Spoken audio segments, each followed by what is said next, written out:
এটা হচ্ছে বিখ্যাত হরিপুরের সেতু আয়, এবং দেখছেন যে এটা একটা বাঁশের ব্রিজ। ওই যে আশরাফুল আসছে হোন্ডা নিয়ে, আমার পিছনে অনেক সাইকেলের লাইন। এটা একটা নদী ছিল এক সময়, কিন্তু এখন এই নদী শুকিয়ে কাঠ।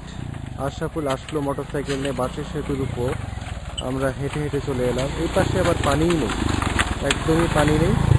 আপনি যান ভাই। এবং অদূরে একটি বড় নৌকা চলা দেখা যাচ্ছে। এই নৌকার বৈঠার আগাটাও এই পানিতে ডুববে না, এমন সুকরুণ অবস্থা এই নদী। দেশে যে বিস্তৃত বন্যা হয়, এই নদীগুলি ভরাট হয়ে আজকাল এমন অবস্থায় এসে পৌঁছেছে যে আর কিছু বলার নয়। এবং আমাদের সাথে এসেছেন ইনি একজন আর্মি, প্রাক্তন আর্মি যাকে বলে। ওনার কানের ধার দিয়ে একবার গুলি গিয়েছিল। উনি হচ্ছেন বিশিষ্ট লোক, ওনাকে আমরা এনেছি ওনার বিখ্যাত সামরিক নৈপুণ্য প্রদর্শনের কারণে, আমাদেরকে রক্ষা করার জন্য। আপনারা দেখতে পাচ্ছেন পাহাড়পুরের সেই বৌদ্ধ মঠ যাকে বলে। আসলে শোনা যায়, গবেষণা করে দেখা যায় যে এটা একটা ইউনিভার্সিটি ছিল। এখানে অনেক বৌদ্ধ ভিক্ষু যারা মনেস্ট্রিতে আসতো এবং এরা লেখাপড়া করত। এবং সামনে দেখছেন আর্মি দাঁড়িয়ে আছে, আর্মি দাঁড়িয়ে কামান তাক করে দাঁড়িয়ে আছে, এবং পাশে আশরাফুল, উনি কোক খাচ্ছেন। এই মনেস্ট্রির পাশে যে আপনারা আঁকা বাঁকা দেখতে পাচ্ছেন, এগুলো ছিল বৌদ্ধ ভিক্ষুদের কক্ষ। এই যে আমাদের পাশে আমরা দেখতে পাচ্ছি ছোট ছোট খোপের মতো জিনিস, এগুলো ছিল বৌদ্ধ ভিক্ষুদের কক্ষ। মানে স্টুডেন্টরা এইসব জায়গায় থাকতো। চারপাশে এরকম 177টি কক্ষ আছে যাতে ছাত্ররা বসবাস করত, এবং এটা ছিল তাদের মেইন স্কুল, যে উঁচু ঢিবির মতো দেখা যাচ্ছে। এটাই পাহাড়পুরের আকর্ষণ। এখান থেকে ছাত্ররা প্রতিদিন সকালে উঠে ওখানে যেয়ে পড়াশোনা করত, এবং আবার রাতে তাদের কক্ষে এসে তাদের মনোনিবেশ করতে পারার সময়। এই যে এগুলো হচ্ছে সবগুলি ভিক্ষুদের কক্ষ দেখতে পাচ্ছেন। আমরা আবার ফিরে এলাম। আর্মি হতবাক হয়ে তাকিয়ে আছে, পাশে আশরাফুল। আমরা ঢিবিতে যেয়ে আবার ভিডিও করব। আমরা এখন মন্দিরের উপরে এসে দাঁড়িয়েছি। এই যে আপনারা দেখতে পাচ্ছেন মন্দিরে ঢোকার, আর্মিকে দেখা গেল প্রথমে। আর্মিকে আমরা দেখতে চাচ্ছি না এখন। মন্দিরের প্রবেশ মুখ, দূরে দাঁড়িয়ে আশরাফুল। এখানে অনেক লোক এসেছে পিকনিক করতে, এদের কোনো কাজ নেই, এরা পিকনিকই করে সারা জীবন। এই যে দেখতে পাচ্ছেন মঠের বাকি অংশ, অদূরে গাছের কর্মচারী, অদূরে গাছের সারি, এবং বৌদ্ধর কক্ষগুলো দেখা যাচ্ছে। ওই যে দূরে রাস্তা দিয়ে মানুষ।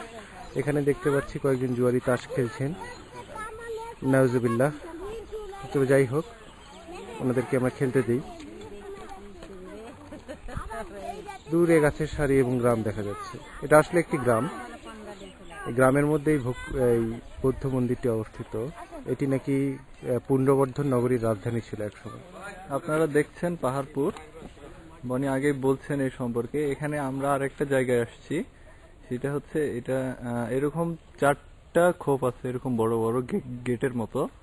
দেখুন, এরকম চারদিকে 4টা দরজার মতো আছে।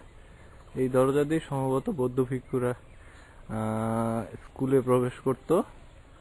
দেখা যাচ্ছে বনি ঘুরতেছে। আমাদের আর্মি সাহেব আছেন ওইখানে। আর্মি সাহেব সবসময় আমাদের সাথে থাকতেছেন, কারণ আমাদের সিকিউরিটির ব্যাপার আছে, তিনি আমাদের সিকিউরিটিটা দেখছেন। এখানে অনেক নাকি চোর ফেচ্চর আছে, ওগুলাকে সে সাহায্য করতে আসছেন এখানে। দেখুন,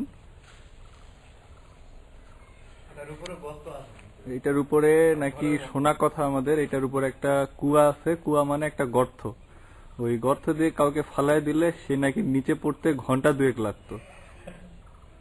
এত গভীর গর্ত, তাহলে এটা কত নিচে একটা বিল্ডিং সেটা আপনারা ভেবে নেন, কত বিশাল বিল্ডিং ছিল। এখন দূরে গ্রাম দেখা যাচ্ছে।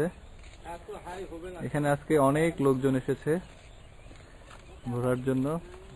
এটা এখন একটা পিকনিক স্পট। খুব সুন্দর সুন্দর। একজন কমেন্ট্রি দিল এখানকার এক একটা ওয়াল নাকি বিশাল বড় বড়। ইনি বলল যে তারা নাকি নিজের মন মতো করে বানাইছে। এই জন্য এরকম। এই দূরে একটা আমরা একটা ট্যাঙ্কি দেখতে পাচ্ছি, পানির সিরাপ।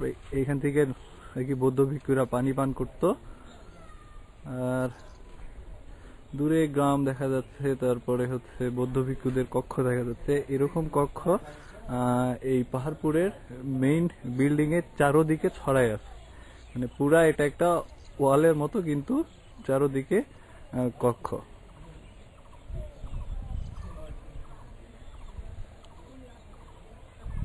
দেখতে পেলেন। এখন আপাতত বন্ধ করলাম। আপনারা দেখছেন এখানে একটা আমের বাগান। আমের বাগানে সবাই পিকনিক করা নিয়ে ব্যস্ত। সবাই এখানে পিকনিক করতে আসে, খুব মজা। দেখছেন একটা মুড়িওয়ালা মুড়ি বিক্রি করতেছে। কত লোকজন আসছে আপনারা দেখুন। লোকজন আর বৃষ্টিপাতটা মিলে বহুত হয়ে গেছে। আর একটু পরে এখানে জায়গা ধরবে না, এত লোকজন এখানে পিকনিক করতে আসে। জায়গাটা কাঁটা তার দিয়ে ঘিরে দিচ্ছে যেন বাইরের লোকজন ছিনতাইকারী না ঢুকতে পারে। এই যে দেখছেন, এটা হচ্ছে জাদুঘর একটা। সামনের বিল্ডিংটা একটা জাদুঘর। দেখুন